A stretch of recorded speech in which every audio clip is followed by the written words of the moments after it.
Now this, finding fraud, early morning raids across Southern California following a CBS investigation into hundreds of millions of dollars allegedly stolen from Medicare. CBS LA senior investigative reporter Ross Palombo is here now with the unprecedented access the feds gave us as they made several arrests, including a married couple accused of stealing nearly $8 million, Ross? Well, that's right, Ruta Bay and Pat. More than a dozen were detained. 8 people in all were arrested, all of them accused of stealing millions of dollars in Medicare money, a problem we first exposed after finding more than 700 hospice locations across LA County that experts say all had serious signs of fraud. Dozens of agents descending on a San Dimas home, getting in through the gate and getting out multiple people, all cuffed and carted away, including this couple accused of committing nearly $8 million in Medicare fraud. Look at this. I mean, this is part of the $8 million. And most of that money went, as you could see, mortgage payments, cars, vacations, personal expenses.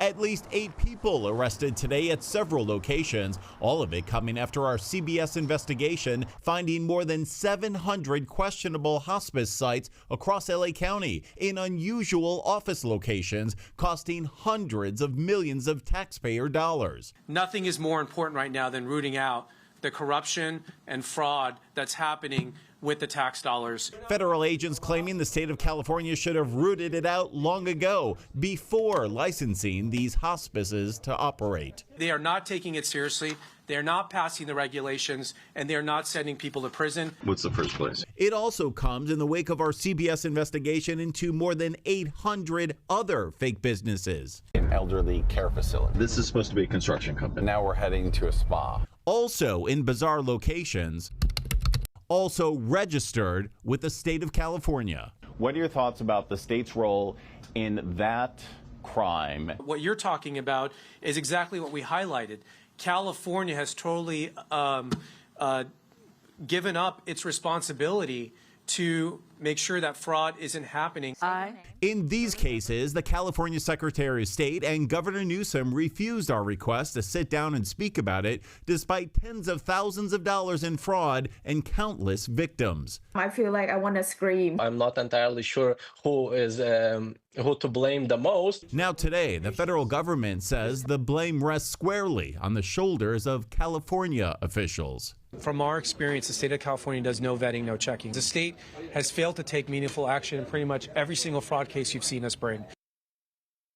Well, we still haven't seen any action on those 800+ fraudulent businesses that we identified, but the governor's office says they have cracked down on hospice fraud, investigating 101 cases in the last 5 years and charging 109 people. In fact, on social media, Governor Newsom posted this, quote, "Great to see the federal government root out fraud in Trump's federal healthcare system in California. We are fully supportive." Now, the feds say that this is actually just the beginning. They are going to be going after many, many, many, many more people, not only here in California, but across the country. In fact, I think that they may be focusing on Texas next. Well, what does Governor Newsom, he's saying that they are continuing their investigations and charging people. Has anybody gone to jail that you know of? Well, these people have gone to jail. In Newsom's case, they say only 4 people have gone to jail. You know, the governor's people are actually saying this is all politically motivated. But the DOJ says that a federal judge did sign these warrants, and they say that is proof that they are not politically motivated. You decide. You root out fraud any way you can, right? Yep, Okay. absolutely. Thank you, Ross. Of course.